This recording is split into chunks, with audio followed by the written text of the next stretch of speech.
എല്ലായ്പ്പോഴും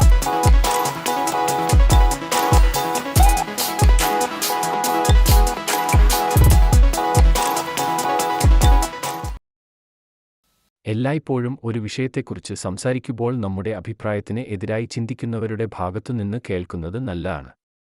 എന്നോടും മറ്റ് ക്രിസ്ത്യാനികളോടും വ്യത്യസ്തമായ അഭിപ്രായമുള്ള ഒരാളാണ് ഡോ. ബാർട്ട് എർമാൻ. ബൈബിൾ ദുഷിച്ചുവെന്ന് കാണിക്കാൻ മുസ്ലിം മാപ്പുസാക്ഷികൾ പലപ്പോഴും ഉപയോഗിക്കാൻ ഇഷ്ടപ്പെടുന്ന ഒരു ഉറവിടമാണ് ഇപ്പോൾ ഡോ. എന്നിരുന്നാലും ഖുർആൻ അത്തരം വാദം നിഷേധിക്കുന്നു. യേശു കൊണ്ടുവന്ന സന്ദേശം പൗലോസ് മാറ്റുകയും ഫലത്തിൽ ക്രിസ്തീയ മതം ആരംഭിക്കുകയും ചെയ്തു എന്നതാണ് മുസ്ലിങ്ങൾ ഉപയോഗിക്കാൻ ഇഷ്ടപ്പെടുന്ന മറ്റൊരു ആക്രമണം. ഇതിനെക്കുറിച്ച് ബാർട്ടിന് എന്താണ് പറയാനുള്ളതെന്ന് കേൾക്കുന്നത് വളരെ രസകരമായിരിക്കും.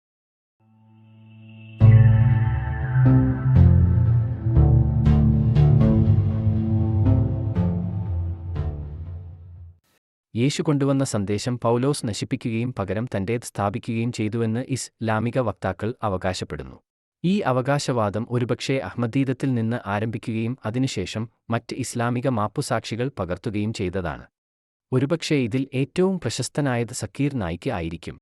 അദ്ദേഹത്തിന് തന്റെ എല്ലാ വാദങ്ങളും ദീദത്തിൽ നിന്ന് ലഭിച്ചതായി കാണുന്നു. ഇപ്പോൾ ബാർട്ട് എർമാൻ സ്വയം ഒരു നിരീശ്വരവാദിയായി വിശേഷിപ്പിക്കുന്നു, ചിലപ്പോൾ അജ്ഞേയവാദിയും. ഈ അസ്ഥിരത ബൈബിളിനെക്കുറിച്ചുള്ള വീക്ഷണങ്ങൾക്ക് വളരെ അധികം സ്വാധീനം നൽകി, വിശേഷിച്ചും അദ്ദേഹം പണ്ഡിതനായ പുതിയ നിയമത്തെ. അദ്ദേഹത്തിന്റെ സ്വന്തം ചാനലിൽ നിന്നുള്ള ഈ വീഡിയോ ക്ലിപ്പുകൾ ഈ ആശയത്തെ വളരെ പ്രസക്തമാക്കുന്നു. അദ്ദേഹം ഇത്തരത്തിലുള്ള പരാമർശങ്ങൾ പിൻവലിച്ച് ക്രിസ്തീയ വിശ്വാസത്തിന് എന്തെങ്കിലും ഉപകാരം ചെയ്യാനോ സാധ്യതയില്ല. എന്നാലും നാം വിശ്വസിക്കുന്ന എന്തെങ്കിലും അദ്ദേഹം പ്രതിരോധിക്കുകയാണെങ്കിൽ അതിന് വളരെയധികം പ്രസക്തിയുണ്ട്. വീഡിയോയുടെ മോശം ഗുണനിലവാരത്തിന് ക്ഷമ ചോദിക്കുന്നു. പോഡ്കാസ്റ്റിന്റെ സമയത്ത് വീട്ടിൽ നിന്നുള്ള ഇന്റർനെറ്റിന്റെ ബന്ധം വളരെ മന്ദഗതിയിലായിരുന്നതിനാൽ വീഡിയോ ക്വാളിറ്റി മോശമാകുവാൻ കാരണമായി.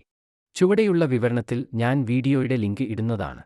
ക്രിസ്ത്യാനിത്വത്തിന്റെ രൂപീകരണത്തിൽ പൗലോസിന്റെ പങ്ക് പരിചിന്തിക്കേണ്ട പ്രധാനമായിരിക്കുന്നത് എന്തുകൊണ്ട്? നിനക്കറിയാമല്ലോ ഇദ്ദേഹം പുതിയ നിയമ പണ്ഡിതനാണെന്ന്. ഇത് ഞാൻ ഒരുപാട് ചിന്തിക്കുന്ന കാര്യമാണ്. ഞാൻ വളരെക്കാലമായി ചിന്തിച്ച കാര്യമാണ്. കാരണം ഈ പുതിയ നിയമ പണ്ഡിതൻ മാത്രമല്ല, ധാരാളം വേറെയും ആളുകൾ യേശുവല്ല മറിച്ച് പൗലോസാണ് ക്രിസ്തുമതം ആരംഭിച്ചതെന്ന് വാദിക്കുന്നുണ്ട്. ജോർജ് ബെർണാഡ് ഷായെ പോലെ പ്രശസ്തരായ ആളുകളും ഇപ്രകാരം വിശ്വസിക്കുന്നു. ഈ നാടകം എഴുതിയതാരാണെന്ന് നിനക്കറിയാമല്ലോ. മിക്കാളുകൾക്കും അദ്ദേഹം ഏറ്റവും പരിചിതമാണ്. കാരണം അവൻ പന്നിയുടെ പിന്നിലാണ് എന്നത് അവർക്ക് അറിയില്ല. പക്ഷേ എൻ്റെ സുന്ദരി, അദ്ദേഹം നാടകൃത്തും ബുദ്ധിമാനുമാണ്. അദ്ദേഹം ഒരു പുസ്തകമെഴുതി.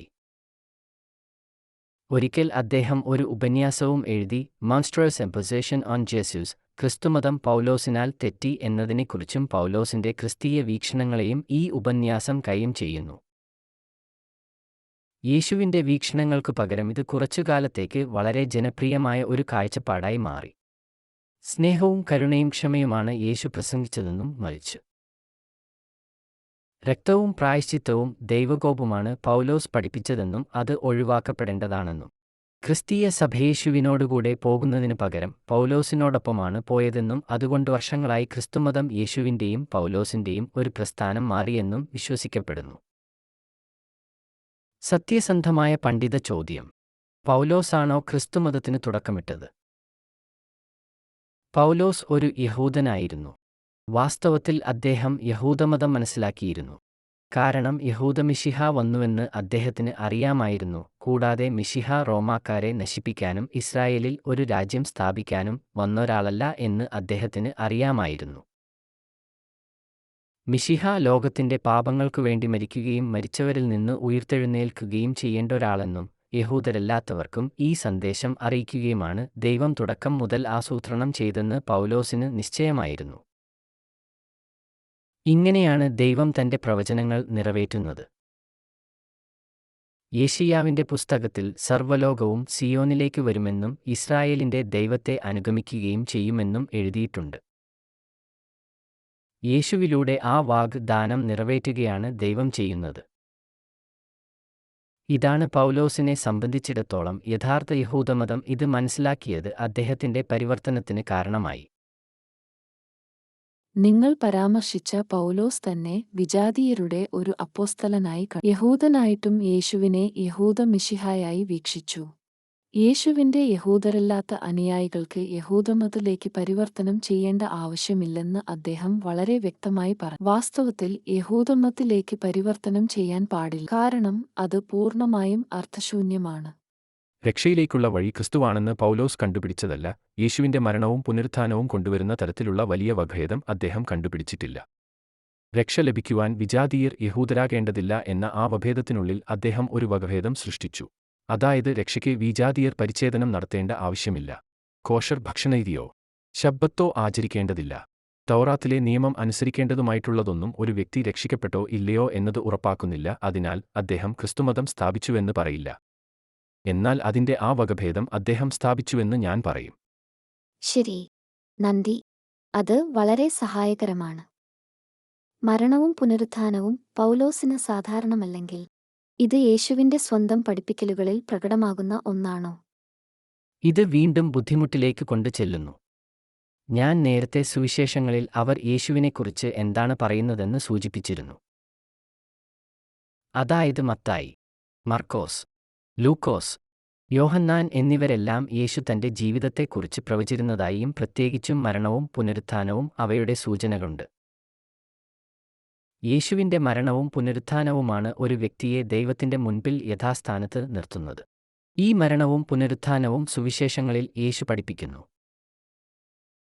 ചരിത്രപരമായ യേശു ഇത് പഠിപ്പിച്ചോ എന്നതാണ് ചോദ്യം. യേശു ക്രൂശിക്കപ്പെട്ടു എന്ന് വിശ്വസിച്ച ആളുകളാണ് ദൈവം അവനെ മരിച്ചവരിൽ നിന്ന് ഉയിർപ്പിച്ചിരിക്കണം എന്ന് വാദിക്കുന്നത്.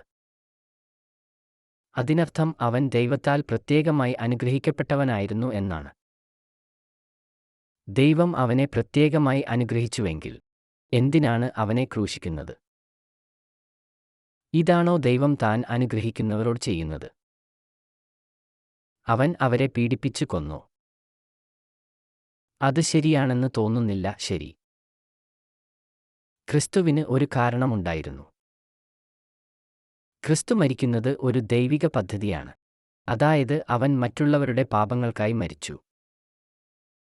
ഈ മരണം ദൈവത്തിന് പ്രധാനമായിരുന്നു. ഈ മരണം പാപങ്ങൾക്കുള്ള ഒരു ത്യാഗമായിരുന്നു. അതിനാൽ തുടക്കം മുതൽ യേശുവിന്റെ ആദ്യകാല അനുഗാമികൾ ഈ ആശയം വിശ്വസിക്കുകയും പഠിപ്പിക്കുകയും ചെയ്തിരുന്നു. പൗലോസിനു മുമ്പ് വർഷങ്ങളായി അവർ അത് പഠിപ്പിക്കുന്നുണ്ട്.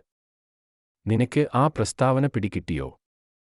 അതിനാൽ അവർ ഇത്തരം ആശയങ്ങൾ പൗലോസിന്റെ രംഗപ്രവേശനത്തിന് മുമ്പുതന്നെ വർഷങ്ങളായി അത് പഠിപ്പിക്കുന്നുണ്ട്. ബാർട്ട് എർമാൻ മറ്റ് ചില കാര്യങ്ങൾ പറയുന്നുവെന്ന് വ്യക്തമാക്കാൻ ഞാൻ ആഗ്രഹിക്കുന്നു. ക്രിസ്ത്യാനികൾ ശക്തമായി ഈ വീഡിയോയിൽ വിയോജിക്കുന്നുണ്ട്. ആ വസ്തുത മറച്ചുവെക്കാൻ ഞാൻ ശ്രമിക്കുന്നില്ല.